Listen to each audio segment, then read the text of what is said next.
I'm Laura, and I'm 31 years old. I used to live with my parents and my older sister, Mary, but she moved out 3 years ago after she got married. I work from home running an online business. I first got interested in making apps when I was in middle school after my grandfather gave me a computer for my birthday. It turned out to be a big success for me. But sadly, my grandfather passed away 4 years ago. He lived with us, and he was the only person I felt truly close to. After he died, I became more withdrawn. My parents work during the day, and I spend most of my time alone, quietly working. They don't really understand what I do. They just think I'm playing games all day. My sister, Mary, also looks down on me. Growing up, my parents always favored her, and I was often ignored. My interest in computers grew because I felt left out by my family. My grandparents were the only ones who truly cared for me and spent time with me. When I turned 15, they gave me a computer, which led to my current career. My parents have never given me a birthday gift, so this meant a lot to me. Now that both of my grandparents are gone, my room feels like the only place I belong in this house. Even though my parents have their flaws, I don't hate them. They raised me, so I try to help around the house as much as I can. One Thursday morning, my mom suddenly opened my door and asked, "Laura, is breakfast ready?" It was past 8 a.m. "Yes, it's on the table," I replied. Since my grandfather passed away, I've been doing most of the chores around the house.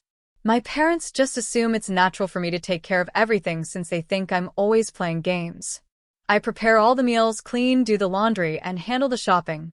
"Oh, did you see your dad? He had breakfast early and left," Mom added. "Dad's gone out again, huh?" I replied.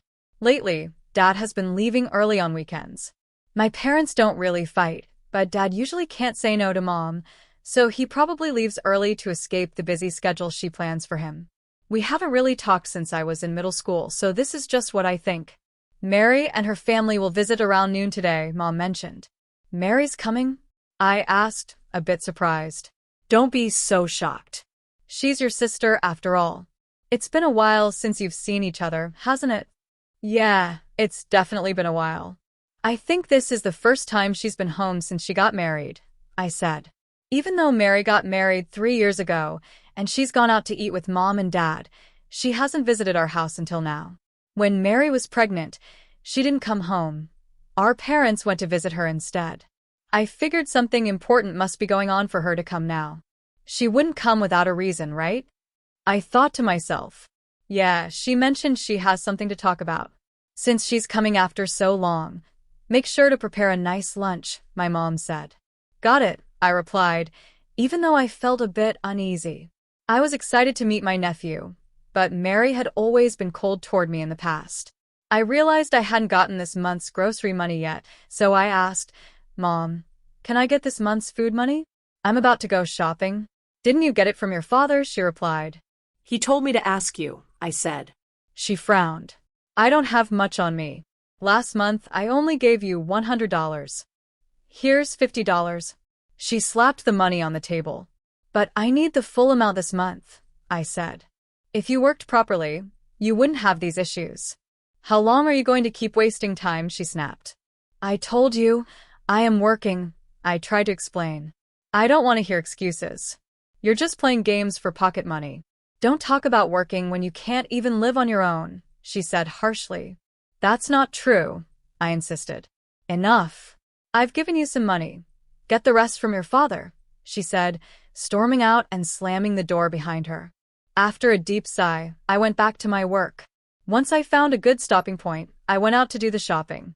I felt uneasy the whole time, so I rushed to finish by early afternoon since Mary was supposed to arrive around then. When I got back home, I started cooking right away while my mom relaxed, watching TV. My dad returned just before noon, and soon after, the doorbell rang. "Glad you could come, Mary. Come on in." Mom's cheerful voice filled the house. "I'm back. It feels nostalgic being here after so long," Mary said as she stepped inside. "Welcome back, Mary." "It's been a while," I said. "Oh, Laura, you're still here," she replied, glancing at me. It was my first time seeing Mary in a long while, and she was dressed head to toe in designer brands with heavier makeup than before. She wore a confident smile as she looked at me, just as she always did. "I'm so tired," Mary said, collapsing onto the sofa. I looked around, hoping to see my nephew, and finally spotted my mom holding him. He looked around with wide, curious eyes, which made him even cuter. "What are you staring at?" "Hurry up and get lunch ready," Mom said coldly when she noticed me watching my nephew. "Mom, are you still making Laura do all the housework?" Mary asked in a mocking tone. "Of course. She's just in her room playing games all day, so she might as well be useful," Mom replied. "That's true. She costs money just by being here," Mary added with a smile, and they both continued their cheerful conversation. I tried to have a normal conversation with Mary, asking her about her married life. "How's married life, Mary?" "It must be tough with taking care of a child and doing housework," I said, choosing my words carefully. She replied, "I don't do any housework. I hate the thought of having to do chores every day like you do." "What do you mean?" I asked, surprised. "We have a housekeeper, so I don't have to do anything," she said with a smug smile. I remembered that Mary's husband is a doctor. When they got engaged, Mom and Mary were thrilled. She was marrying someone wealthy. "Wow, having a housekeeper must be nice. Is your husband busy with work?" I asked. "Yes, he is. He's hardly home, even on his days off, because he often gets emergency calls." Despite our differences, it felt nice to have a somewhat friendly conversation. But then Mary's tone changed. "You have such an easy life. Do you even know how hard our parents work?" she said, stopping me as I was about to finish preparing the meal. What are you talking about?" I replied, confused. "You're still pretending to work, aren't you? At your age, you should understand that because you're not independent, Mom has to work harder," she said sharply. "I've told you and Mom many times, I work from home and make enough to support myself." "You don't have to worry," I explained. "If that's true, then move out and live on your own. You say you're earning money, but it's probably just pocket change, right? You've never had to struggle like Mom," she said, not believing a word I said. To her, I was just freeloading off our parents, unable to be independent. "I stay in this house because it belonged to Grandpa and Grandma. This place has so many precious memories for me," I replied. "I can't believe you're still hanging around here for that reason." "If it were me, I wouldn't want to stay in such an old house," she said. "The house is old, but we renovated it for Grandpa, with changes to make it easier for him to get around. The kitchen and bathroom were remodeled, and we have newer appliances, so I don't feel like it's inconvenient." Our grandparents loved Mary too, but maybe she felt annoyed by their ways, so she has no attachment to this place. For someone like me, marrying into wealth was the best choice, but that's impossible for you, Mary added, and Mom laughed along with her. "You can't get married, you can't show us any grandkids, and you won't even live on your own. You're really useless," Mom said. "I don't think marriage is everything. I make my own money, and I'm okay with that," I said, trying to stay calm. "Stop saying that and quit lying already. Dad, Mom, and I are all tired of your lies," Mary said coldly. Just then, my nephew started crying, and Mom shot me an angry look. I avoided her gaze and went back to the kitchen, frustrated, to finish preparing lunch in silence. I realized that trying to explain anything more to Mary or Mom would be pointless. Even though Mary criticized me, she still ate everything I'd cooked. I'd heard she had something important to talk about, but by the time she left that evening, she hadn't mentioned anything. However, I noticed something strange about her behavior. She kept checking different areas around the house, like the upstairs rooms, bathroom, and kitchen. Since she moved out, we had been gradually remodeling these spaces, and her detailed inspection seemed odd. But she left without saying anything, and I wondered when we'd see each other next. The next morning, while I was making breakfast, Mom spoke up. "Make sure the house is clean by next Thursday and prepare a nice dinner. Mary, James, and the kids are coming. They just visited yesterday." "Why are they coming again? And why is her husband coming too?" I asked, surprised. "It's nothing to be so shocked about.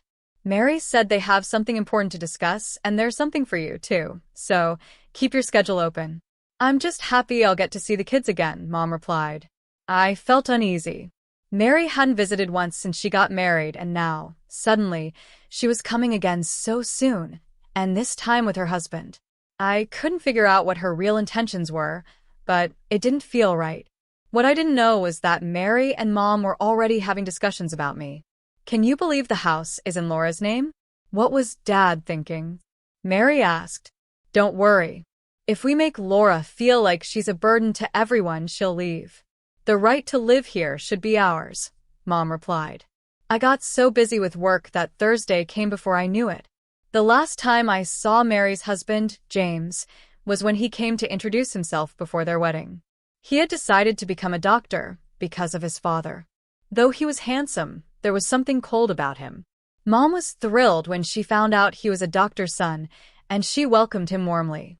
But since then, James hadn't visited, and none of us had seen him until now. When Mary, James, and my nephew arrived, I had already set dinner on the table. James looked like he had lost some weight since I'd last seen him 3 years ago. As I returned to the kitchen, Mary followed me. Did you pick up these side dishes from a supermarket? She asked. I wonder if this food will be good enough for us since we're used to high-quality meals, Mary commented, looking down on the dishes. This is a dish Grandma taught me how to make, so I know it's good, I replied calmly. Mary looked annoyed for a moment but quickly covered it up, putting on a smile as she started serving the food. During dinner, she mostly bragged about her child, going on about how he was better than other kids. James barely said a word, staying distant and only half listening to her stories. As she continued, Mary gave me a nasty look and said, seeing our adorable child, don't you wish you had another grandchild, Mom? Yes, we could have had more grandchildren by now, but that's impossible since Laura's not even married, Mom said, glancing at me. Before thinking about kids, you need to find someone to marry first. But how could you meet anyone when you're always in your room playing games? And you're still living here without a job, Mary added, piling on the insults.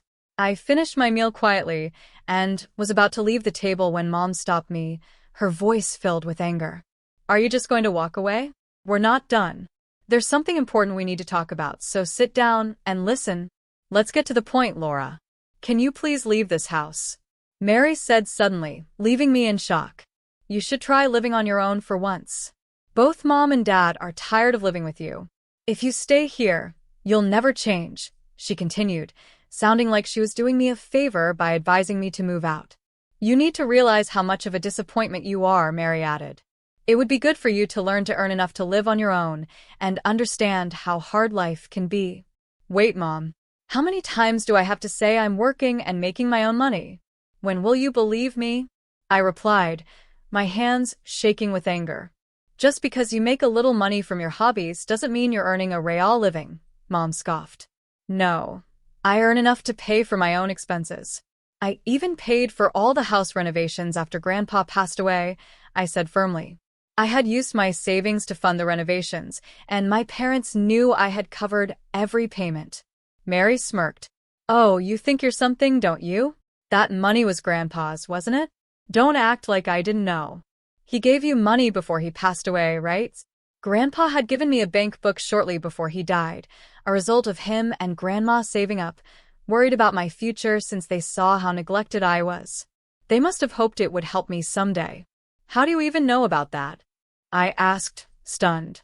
As soon as Grandpa gave me the bank book, I had stored it away in a drawer and told no one about it. It was easy to find.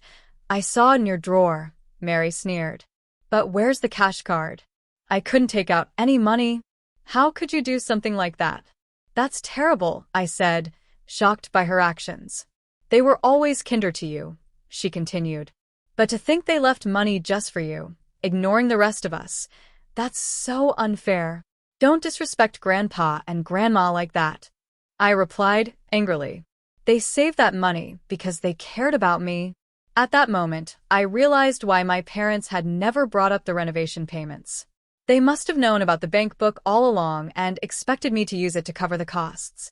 They assumed I'd used the money from that account to pay for everything. Let's leave the money aside for now. At least the house has good amenities and new appliances, thanks to it, Mary said dismissively. I hate that you got it all, but I'll let it go. Grandpa and Grandma probably knew you'd never become independent, she added with a mocking look. Was her recent inspection of the house meant to check on these upgrades? As your sister, I'm really worried about you, she said, feigning concern. I just glared at her. Ignoring my look, she finally got to her main point. Actually, James is about to start a new hospital, she said proudly, looking at him, though he kept a serious face. What? I asked, caught off guard. We're planning to move here too, she continued. James wants to build a hospital nearby. There's plenty of open land and not many hospitals around, so we'd use this house as our base. That's why we need you to move out, Mary stated matter-of-factly. But you can't just demand that out of nowhere. I protested. I know the house is in your name, but you should hand it over for Mom and Dad's sake. Just let me have it, she insisted. Why do you get to decide that? Of course, Mom and Dad agree with me, she said confidently. They want you out too. I remembered that Grandpa had transferred the house into my name before he passed away. At first, I didn't understand why Grandpa had put the house in my name, but now it made sense. Mary said, Dad's the real head of this house. Your name on the papers doesn't matter, so just leave quietly. No. This house is full of memories of Grandma and Grandpa, I replied. Stop being so childish, she snapped. You're just a parasite here, making things harder for everyone. It's time for you to go, Mary shouted like she was delivering the final blow. Laura, don't you think you're a bad influence on your nephew? My mother added, turning to me. Do you really want him to grow up seeing you depend on us for everything? During all this, my father kept looking down, distracted by his phone, and James just sat silently listening. At that moment, I realized they wouldn't listen to anything I said. I needed to get out of this toxic place. Fine. Do whatever you want, I said, heading to my room. I was furious, but I forced myself to think calmly about my next steps. That night, I made a decision. The next morning, after Mary's family left, I went downstairs to find the house still messy from the night before. My parents were still asleep. I grabbed my laptop and went to a nearby cafe to plan. Soon, my phone started buzzing with calls and messages from my mother, demanding I come back to make breakfast. I ignored them and focused on my plan. I looked up moving companies and was able to schedule one for the same day. I timed my return to the house when I knew my parents would be at work.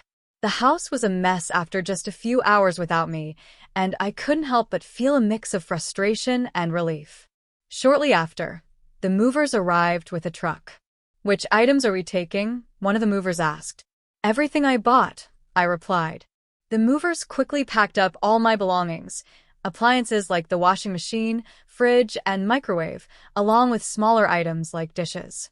After they were done, the house felt empty and strangely sad.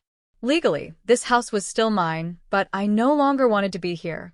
As I left, I felt a sense of freedom and knew I wasn't wasting my grandparents' love and care. That evening, my mother called, furious. What's going on? All the appliances are gone. Did you take them? Of course I did, I answered. You wanted me out, so I'm leaving. And I'm taking what I bought with me. I'm glad you're leaving, but it's not right to take the appliances, my mother said. Why not? They're mine. I bought them. You bought them with Grandpa's money? No. How many times do I have to say it? The money from Grandpa is very important to me. I wouldn't touch it. I bought everything with my own money. I sent her a picture of my bank book showing today's date to prove it. I had just withdrawn $170, so the balance should have been clear. You're horrible to do this to your own parents. Fine. We don't need your appliances. We'll ask Mary and her family for help. I don't care, but you all need to leave quickly. That house is in my name. Don't be ridiculous. That was the last I heard from my mother. Inside, I hoped James could buy the house, not just the appliances. A few days later, Mary contacted me sooner than I expected. Laura, I hope you've calmed down now. Can we talk just one more time, please? Her tone sounded different, as if she was being careful. What do you want? I'm busy with work. Make it quick. I've been thinking. It was a mistake to try to kick you out. We're family. Shouldn't we live together? After calling me a parasite, now you want to talk about families? Absolutely not. You guys have moved in already, haven't you? Yes, we moved in yesterday, but there have been some problems. Oh, about James. He got fired from the hospital, right? I know. It's amazing you kept quiet about it. How do you know that? I'm not as clueless as you think. A friend of mine works in admin at the hospital James was at. She told me he was fired for having an affair. It turns out that James had an affair with a nurse and got her pregnant. He tried to convince her not to have the baby to keep the affair a secret, but the angry woman exposed everything at the hospital. Fearing for the hospital's reputation, James's father decided to fire him. James couldn't tell Mary the truth, so he made up a story about building a new hospital to have a place to live. I just found out about it recently and was shocked. Now he has no money and is being sued for compensation by the woman's husband. Plus, Dad has left home. What happened to Dad? According to Mary, it seems my father also had an affair. He left a note and divorce papers before moving out, right before Mary and her family were supposed to move in. Apparently, he wrote complaints about my mother in the note, and after reading it, my mother became bedridden. You can't just leave us in this situation. Right, Laura? You'll help us, won't you? You still have the money Grandpa gave you, right? What are you saying now? I asked, and my mother showed me the photo of the bank book. After all this time of not believing I could support myself, it's funny how they finally believe I'm working, just when it suits them. You can't rely on me only when it's convenient. I'm not coming back. I put up with everything because that house held Grandma and Grandpa's memories, but now I realize those memories will always be with me. Wait, please, Mary begged. I don't have any good memories with you, Mom or Dad, so asking for my help now doesn't feel right. And remember, the house is in my name, so you'll need to move out soon. Saying all this out loud made my heart feel lighter, and I knew I could now find real happiness. Please, Laura, you're really going to abandon your family like this? I didn't respond to any more calls or messages from my mom or Mary. For the first 4 months, they kept trying, but they eventually gave up, and now my days are peaceful. I heard that Mary and James opened a hospital with borrowed money, but no patients come. Probably because James's affair partner has been spreading bad rumors. My mom developed depression from the shock of my dad leaving and is now in the hospital. When I moved out, I decided to sell the house, and I went through with it. Seeing the for sale notice, Mary and her family had no choice but to move into a nearby apartment. With debts and no patients, they're struggling, but that's no longer my concern. I do hope my nephew finds happiness. He's innocent in all this. As for me, my work is going well, and I'm even expanding my business. I'm grateful to my grandparents, and I hope to someday find a place where I truly belong. I'm determined to keep living my life to the fullest.